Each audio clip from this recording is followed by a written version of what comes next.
So, again, I'm going to ask you, just really yell it out. What do you think is disruptive about transportation right now? If you think of the word disruptive, just say something.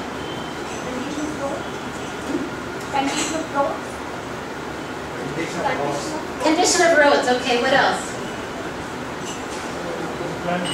Unplanned roads, what else? I think the main problem is violation of rules. Anything else? Anything else?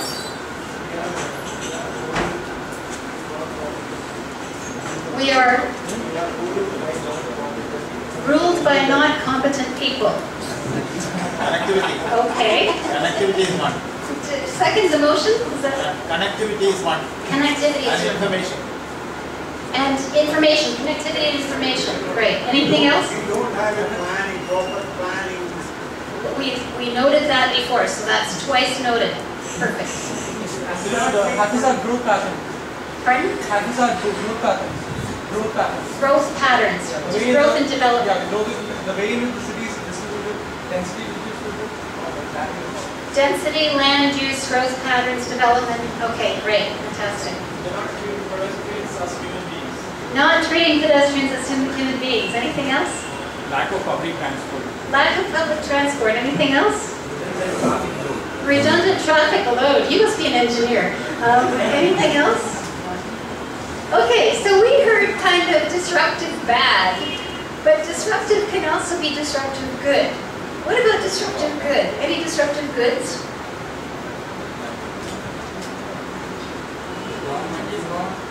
No, that's a disruptive bad. Sorry. Disruptive good. You know, when you think about the entrepreneurial sense, what's disruptive? Sharing. Sharing, collaborative consumption. Okay, what else? Pardon? Acceptance of challenges. Acceptance of challenges. Okay. How about?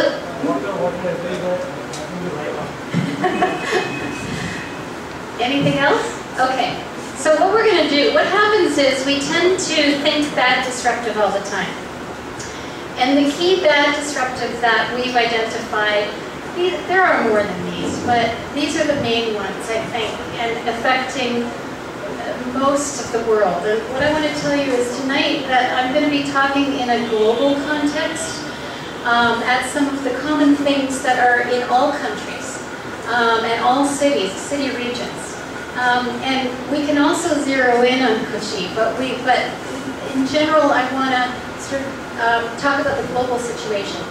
So what we've got is this urbanization. So that's, on the one hand, half the world is living in cities, and soon 2/3 of the world is going to be living in cities, which means we kind of have to rethink the whole thing, right? Because if you think about Beijing or maybe Mumbai, if you think of everybody that's on foot or on a bicycle in Mumbai right now, if you put them in an automobile, because that's kind of a trend moving towards automobilization, especially in the emerging economies, then I guess what happens, if you can close your eyes and visualize that, what happens is all the cars become houses and they go up buildings. There's just no space for the kind of motorization that we're facing with the kind of urbanization and population growth. So in my mind, urbanization is disruptive in a way of saying, wow, we don't have room for anything. I mean, here in Kochi, you already don't have room for things. But how interesting that is, because what it does for our creativity, it means we can't just say, oh, well, it's an environmental solution to put clean fuels in our automobiles, that we can keep on driving more automobiles and using up more space. So urbanization can be a bad thing, but it can also be a great thing, because it means, first of all, we have to be more creative, and second of all, it's something where if we live in cities, we're using fewer resources in some ways because they're closer together and we're sharing them. So that's one that we usually think of, and that's kind of usually a doomsday one. The congestion goes along with the urbanization, but sometimes the congestion means that it's a healthy economy. So how can we have healthy congestion or kind of diverse congestion? I'd say climate change is pretty much bad all around, so we won't even find a bright side of that. That's pretty awful. So we definitely, that's a trend that's driving us to these changes and these innovations.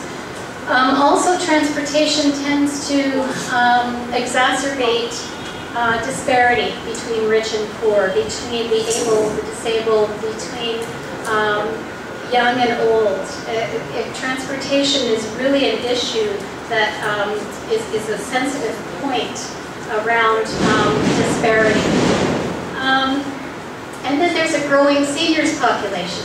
So that's another thing that says, oh my goodness, we have to figure out a way here to support the transportation needs of seniors.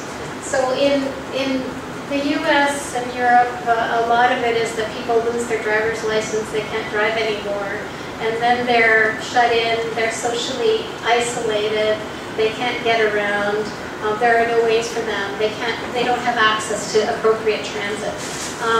And that challenge is worldwide. But I think then we don't think so much about the good disruptive. So some of the really incredibly cool disruptive things, and Komal said sharing is a great disruptive. So what we have is the first car share in India. These are all disruptions in India. There's innovation going on around the world. And this is in response to the kind of challenge of urbanization, saying, okay, we have to go beyond just the environmental problems, and we have to really be thinking smart about stuff and use better what we have, build on what we have better, plan better. We've been hearing about, twice heard about how we need more planning and thinking through. So Zoom Car has just started in Bangalore, and that's a situation where you can just say, I need a car right now, and you go down and you pick one up, you've joined it, and you can use it for an afternoon, or you can use it for a day, and you put it back. Then there's all sorts of information technology, which I think is one of the major new transportation infrastructures. So it may seem like information technology, but it's actually, it's literally the information highway. So what it's allowed us to do is have much better information for users. So how do people get around? How can they know in real time about when the bus is coming, when the train's coming, the satellite's telling? How can they get from A to B? They can look on their mobile phone and it'll say, take the train to here at this time, to get on the bus, and get to this place, walk a little bit. So the information technology is huge for the user. Also for integrated fare payment. You can find out, you can pay with your mobile phone, or you can more easily pay electronically, and it's connected to all the other modes. From the operator point of view, there's so much that information technology can do. You can do much better multimodal traffic management. So from the cloud, it can monitor what's going on. It can send people to the less congested routes. Huge advances with information technology. It can also really help with security. So this started with goods movement security across borders, but the information technology can also help us, even users. There's an app for women that need to get a cab, and it tells them where the closest cab is in London. There are all these different things that support personal security with IT. So there are a range of different information technology supports. Then there are new ways of doing your basic public transit. So beyond the heavy metros that go under the ground, which are really, really useful, and they serve an amazing function. Who can imagine Paris without the Paris Metro? But they're not always necessary in terms of the scale. So how can you do similar things with much less cost, with much less permanent, with much less disruption to the people in the neighborhood. And so, for example, bus rapid transit, many different kinds of bus rapid transit, so that you can use the road lanes instead of having to lay tracks. You can be flexible with them. You can have really wonderful headways of 5 minutes each. And you can make the buses really comfortable, and you can see outside. It's not all under the ground. So there are all these different innovations, and all of these things depend on where you are and what the people in that city want, right? And what combination of things and which part of your city that they go in. So those kinds of innovations are popping up all over the place. Really interesting things like share auto systems and bus booking like Red Bus, that's an Indian innovation too. There's a clean motorcycle that's from India. So there are a whole bunch of really great innovations.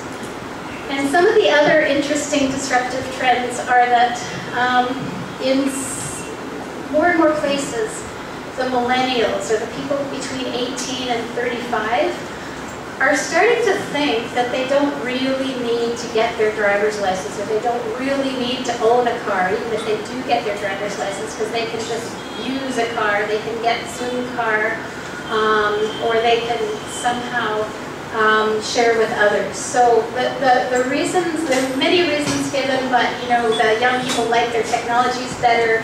They want to live in places where they have access to more options that are more connected. They don't really, their status and their identity is less and less related to their automobile. And in some countries like China, and to an extent India with the emerging economies, there's that situation where you think, okay, well, we're doing well now, we can all have cars. But that seems to be, there seems to be a slight possibility of leapfrogging there, where it could move into, wow, well, maybe we don't have the best car-friendly city, we have the most diverse and amazing system that allows us to do more things.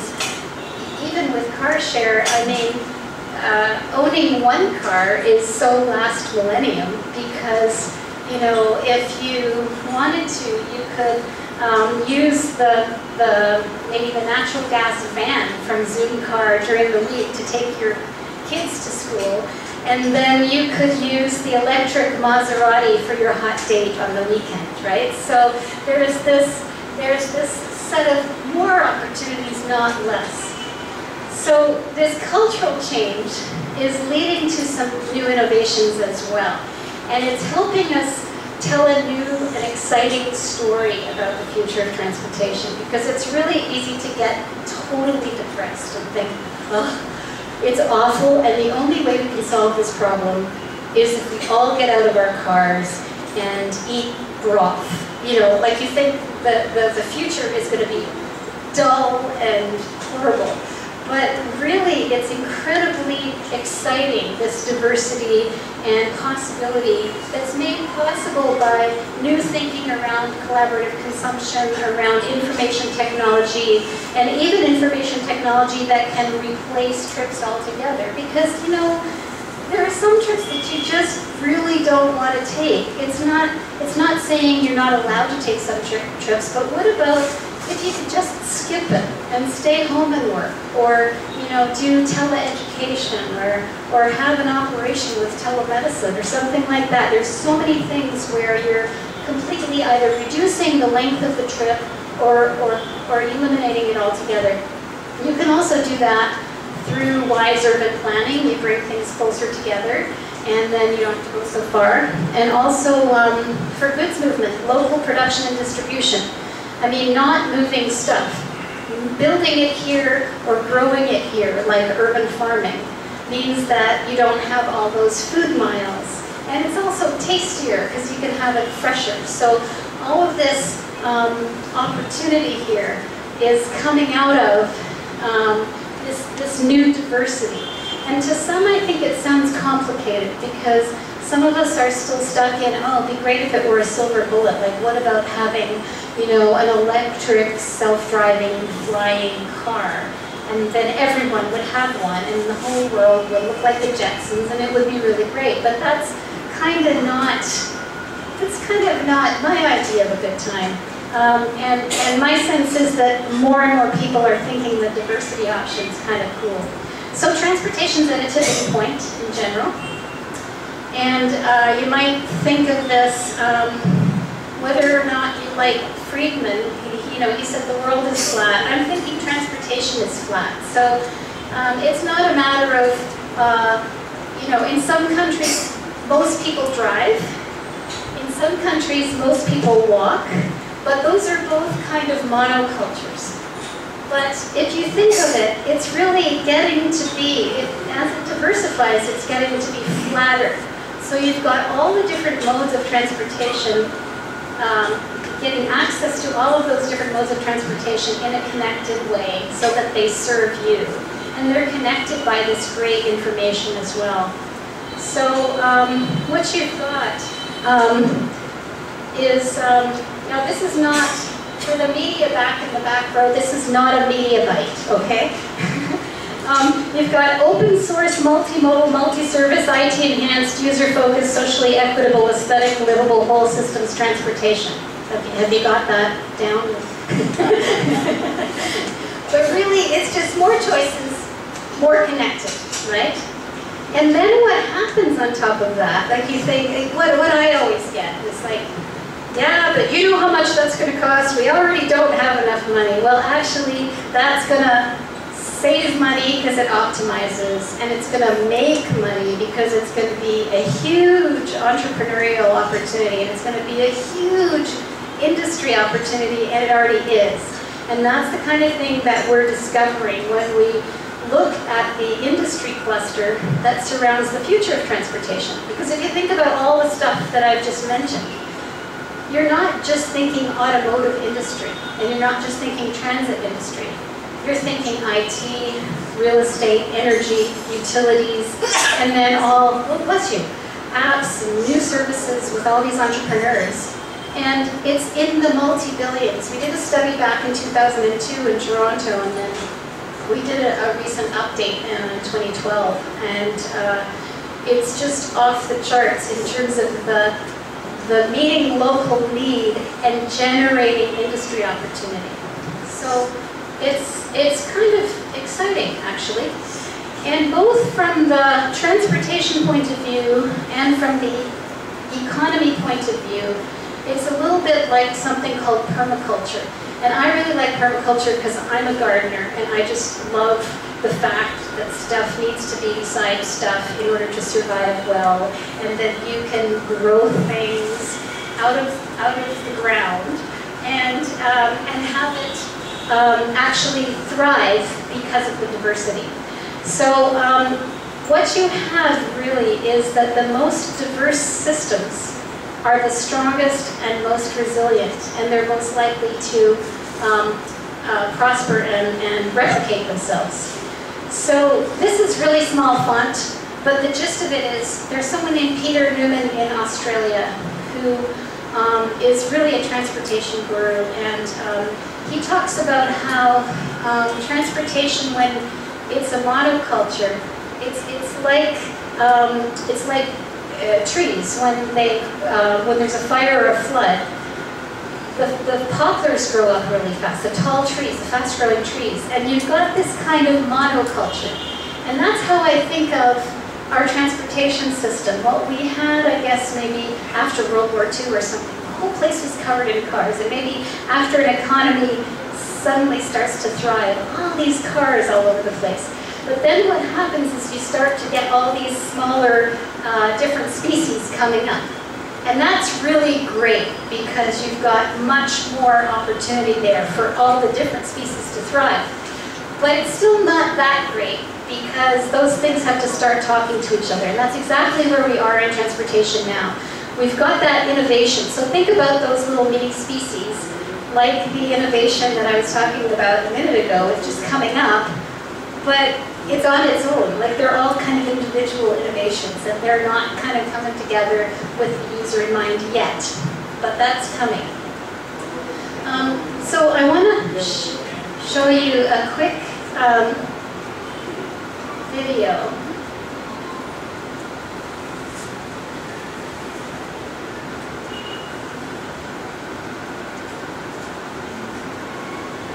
The music isn't that great, so it doesn't matter that we don't hear it. But this was done by Veolia, and it really basically shows a day in the life of seamless integrated transportation.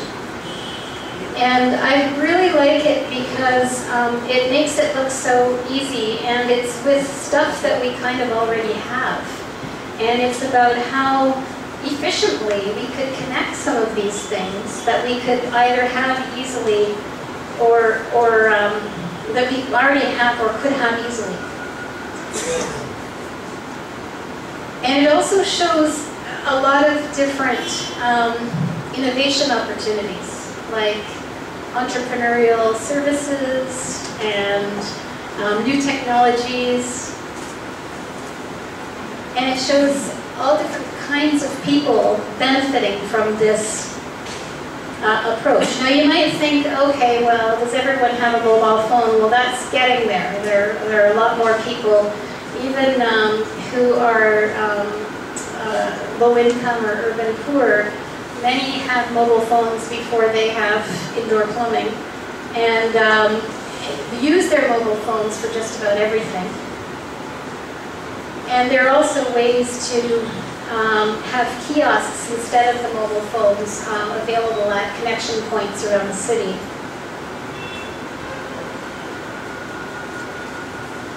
The other thing about this that I think it could use is more bicycles and more boats, a little bit more pedestrian.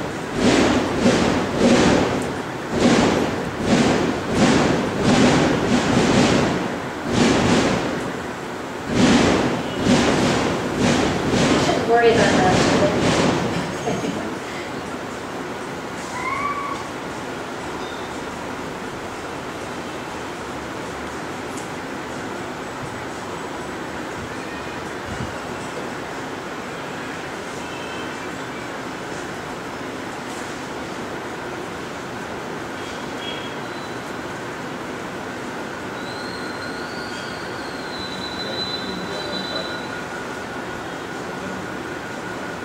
So it's not rocket science. It's not a supersonic jetpack. It's just doing smarter.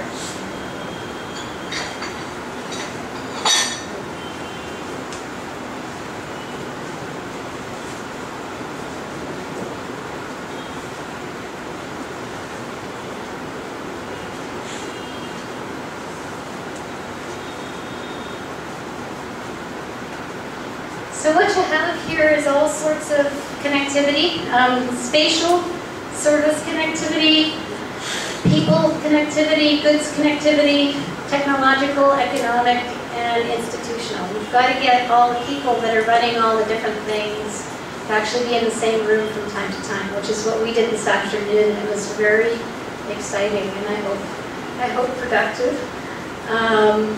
Often, I work in a lot of different cities, and often the leaders of these transportation innovations or transportation systems, even though they have the same goals, and they're working towards sustainable transportation, they haven't met each other just because maybe they're at a different level of government, or because entrepreneurs don't usually talk to government people don't usually talk to big business.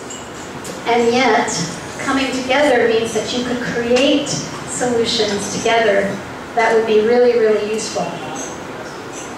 So the other thing thrown into the mix is that we're not just talking about moving people, we're talking about moving goods. So how do you get stuff around? And goods movement is growing faster than people movement in many cities. And it's also a really great model for door-to-door open source multimodal transportation. It's actually not open source, but it's multimodal IT-enhanced transportation. So if we had just-in-time people movement, it would be really interesting. So we have some lessons to get from goods movement, because supply chain means that they have to get something from the truck to the boat to the smaller car and into people's houses. Oh, and then I already talked about moving less. So what ends up happening, I think, is that clumps of people in certain areas hang out together, right? So all the entrepreneurs, they go to hackathons, they come up with amazing things, and they're actually applying amazing things. And then you've got the city planners and the transportation people coming up with new modes and new designs and things like that. And then you have all the IT people doing all those things that I was talking about.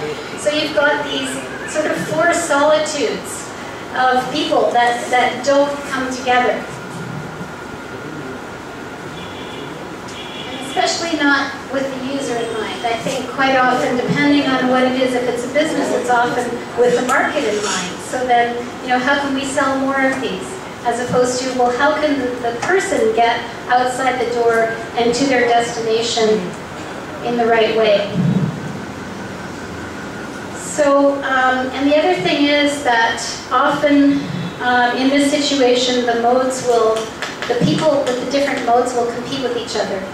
So someone who is hoping a bus rapid transit will come in, will fight for it over a metro and say, no, that my bike program is better than the metro is better than the BRT, and you've got sort of fighting for scarce resources as opposed to it being all yeses, because that's kind of crazy. All of those things are important to have. We should say, yeah, let's put them all together in a really smart way, and let's put the things in the places where they should be. Let's think it through together, and let's plan it out on a map. So the way that I think of it in terms of the different modes fighting with each other, it's as if the great maker would say, what do you want? A heart or a lung or a pituitary gland? And you kind of think, I want it all. So, and then as I mentioned, the movers don't come together. Has anyone had a frustrating transportation conversation in their life? Put up your hand, yeah. Yeah, what I find is that we talk about what's bad for the first, hour and 40 minutes of a 2-hour meeting, and then we try and come up with solutions, and in 5 minutes at the end, and then someone says, well, let's prioritize and choose the one solution, which is actually, when you're trying to build a system, that's kind of not the way. It's not saying, okay, we'll just pick one. It's saying, how do we put them all together in a way that works the best? I hinted at what we do at SMART. SMART is a cross-university initiative at the University of Michigan. And we work in a lot of different cities. And so it's very multidisciplinary. And the whole goal, it's a little bit different from some university initiatives in that the goal is to advance implementation of sustainable transportation solutions. So it's not just researching what's wrong, it's saying how do we come up with solutions and how do we learn how to scale them and apply them and implement them. And the other weird thing about how we do it is that we don't start with the research, we start by working with people and listening to what their challenges are and try and put them together with people who have had similar challenges and come up with some really great ideas. And not that you can apply things in different places, but that you could adapt them. So that's kind of how we evolved this, that because that was our goal, we were first invited to India to explore some solutions based on what kinds of solutions there are going on around the world. And so we began to think, well, we need to get the players to the table to tell us, what the challenges are here. And then we thought, well, we also need to know what you've got, because there's an aspect of, we're hearing what you don't have. You don't have planning, you don't have a decent training system, whatever. But what you do have is super important because then you can know how to go forward. So we began to map out everything that people do have and overlay it on a map, everything. So the parking lots, the trains, the bus stops, the informal auto stands, the taxis, you name it, the boats. And then where two or more things connect, we would put a red dot. And what ended up happening with that is that we talked about hubs, and so maybe the red dot would be one hub. But what we began to see revealed like magic was that this was a grid that many cities already had, and they didn't even realize this. It's just, oh my goodness. And when we first did this in a really concentrated way, it was in Washington, D.C., and it was kind of transformational because the leaders themselves were shocked at how well appointed Washington, D.C. was. And even if we gave the map that we had there out to users, then they would realize that they have access to this new mobility grid. It would be way better if we did what the guy from Zipcar said and put a sign up at every connection point. But that's a really inexpensive thing to do. And that makes a huge difference in how we use our transportation system because we think, oh, I just need to get to the connection point, and then I'm guaranteed that I can get onto something else right there. So when we started doing this mapping, we were doing it from an inventory point of view and very much from a practical, we need to identify solutions that we're going to actually implement. And then what we began to see is that the dynamic between these different people was unbelievable because they'd never met each other before. They were all leaders in the different sectors. And they started to come up with really interesting solutions, not all of which were dependent on government. And I need to tell you, I'm a planner, and so I care about planning. I think planning's a great thing. And I also care about policy because it's really hard to do stuff without policy.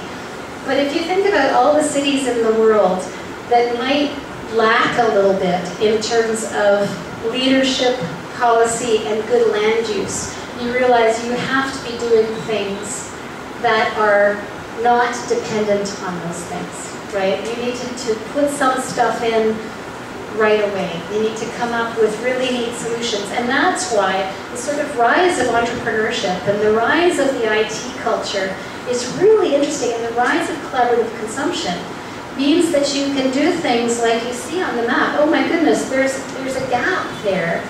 And we can't put in for a BRT that we won't get for another 20 years right now. But there's a guy who was an entrepreneur in some other area, but he wants to develop just a bus service in that area. And well, it's upscale people, so he'll do really comfy seats, and he'll make it wired, And oh, look over here, there's a challenged neighborhood. Maybe another entrepreneur would come in and they put in, or maybe a public agency that wasn't a transportation agency would develop some sort of a shuttle or something that would help. So there are all these kinds of things that can evolve out of this collaboration. And I think we all think about public-private partnership. And to me, what that says is that you've gone down a road and you've got all these non-disclosure agreements and signatures and things like that. It's for big, huge infrastructure. But I'm thinking more along the lines of public-private innovation. So getting together around a table with the entrepreneurs, with the businesses that, like Cisco Systems and IBM, they do smart city stuff. They can take something that they apply to public health and they can say, we might be able to adapt this technology to transportation. And there are new ways of doing sort of government and policy that allows that, and also new ways of doing partnership within corporations that allows them to go down a certain route of innovation before they've disclosed any of their secrets. And yet it still moves the whole needle forward. So this is a really exciting thing that we're starting to see, and it's still relatively new, but the whole public-private innovation thing, when we have our mapping sessions like we did this afternoon, quite often, well, almost always, if there are lots of entrepreneurs there, it's going to be really exciting because they bring such great energy, and they'll say, oh, we could do this. And sometimes, I worked in government for 15 years, and you can get to a point where you only remember why we can't do that. You know, it's just like, well, we can't really do this barrier. And not everybody in government's like that. But I understand that sometimes it is. And so when you get sometimes some really smart entrepreneurs and you get some great NGOs to the table and they bring this forward, then sometimes it changes the level of hope that the people in government have. So there's all sorts of advantage to it. So what we do after we've mapped it all out is we list all of the low-hanging fruit and big transformational cross-system things that take longer. And then we say, okay, well, who can work on which things? So it's not a matter of saying there's got to be one official plan. It can be many different projects, but they all contribute to increasing the connectivity, and that don't necessarily need public process. There was one situation in Cape Town in which some of the private sector folks, some of them were really big companies, the Siemens was there, and they were saying, well, we don't know yet where the stations are going to be, you know, for this new subway, so how can we do this? And we can't do anything without knowing what the government's doing. And then there was someone who owned a grocery chain, and he said, well, actually, I own a grocery chain, and in front of every grocery chain is a parking lot. And that parking lot isn't public land, and every parking lot in my grocery chain has a bus stop in front of it, because I like my shoppers to be able to take the bus here. But if they need to take a taxi back, or if they want to rent a car, or do a zip car, or take a bike sharing program back, use my parking lot. So there are all these different really great innovations that can happen. So just the last aspect of this, besides sort of marketing it and talking about it in a way that's exciting, which it is, as opposed to a sacrifice, the extra step I threw in is that we have a network around the world of these people who are doing this each in their own cities. And the people who are leading these things don't have to be transportation experts. And sometimes it's better if they're not, because they're good. They just need to be good partnership builders, and they need to know what the goals are and bring the people together and move the project forward and get some things done to get this moving forward. So as I mentioned, we work in a lot of different cities.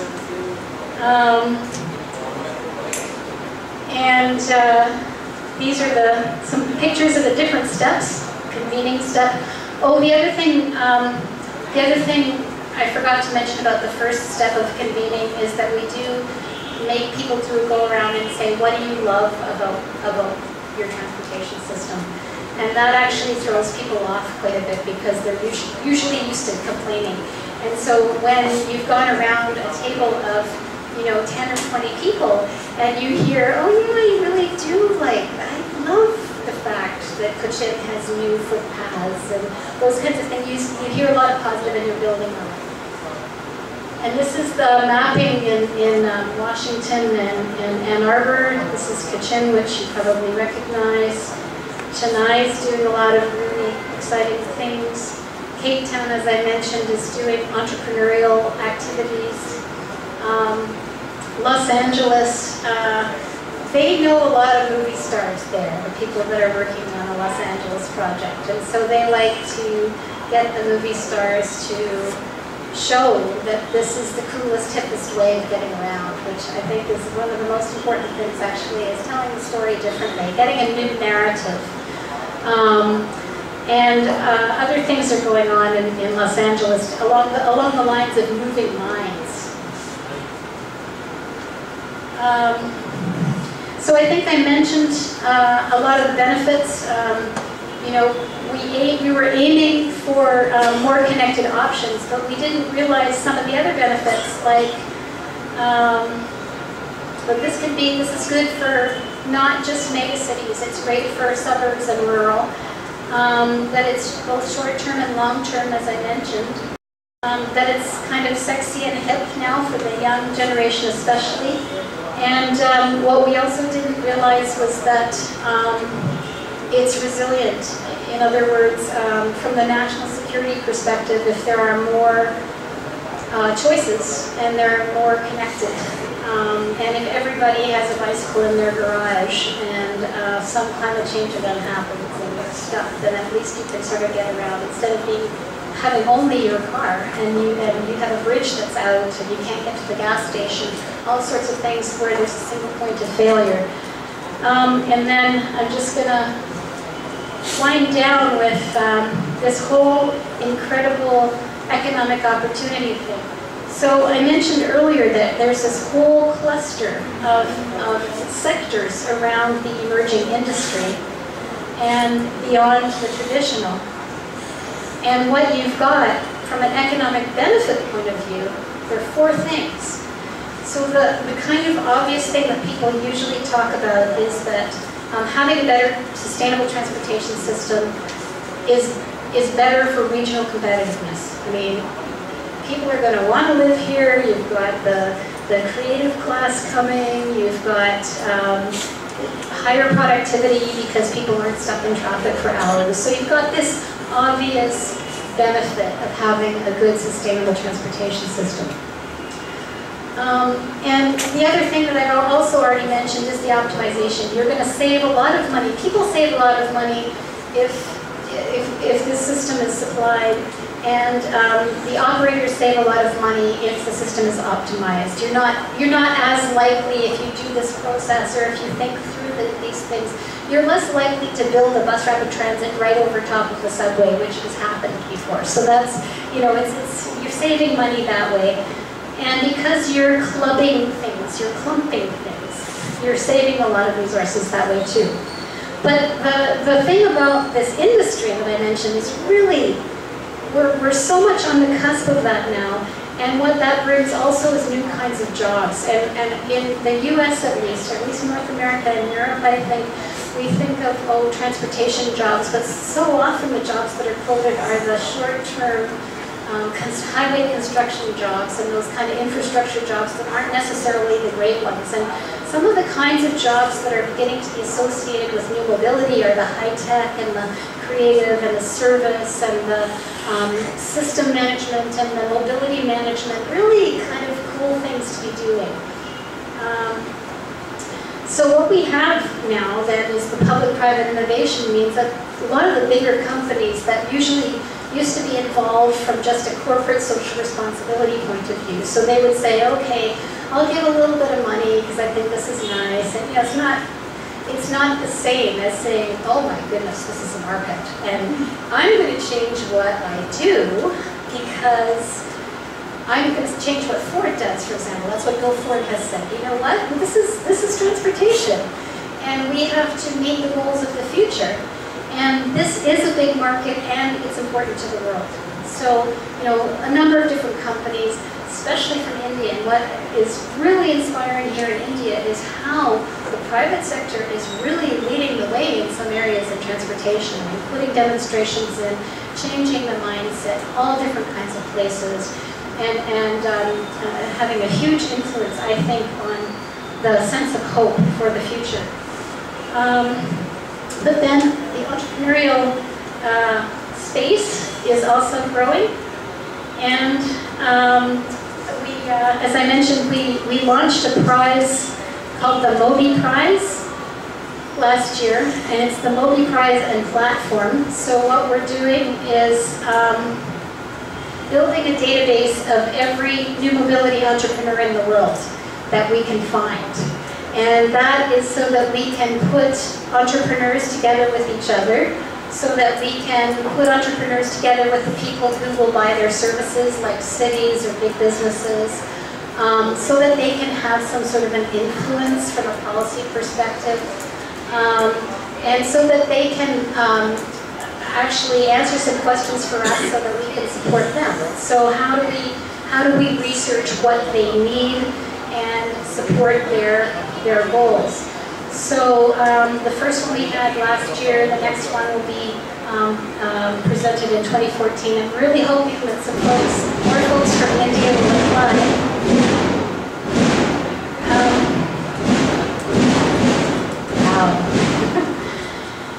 We had many people from India apply for it.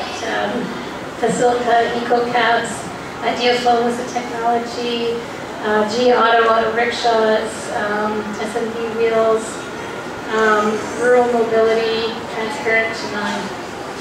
So I'm going to end there and say, I mean, the reason why is the university in this? Well, we want to provide some sort of a neutral forum for advancing solutions that are globally applicable. And we really feel that developing research partnerships like we have with CPPR that are related to people on the ground doing things, not so much only reading from the books, but really very much action, research, tech transfer, and so we can develop also education and the next generation of transportation professionals and urban planners, and also even mid-career, making sure that people who are in the profession can be kept up to what is happening out there, because it's super fantastically exciting. So on that note, I'll leave it and see if you have any questions or thoughts or comments.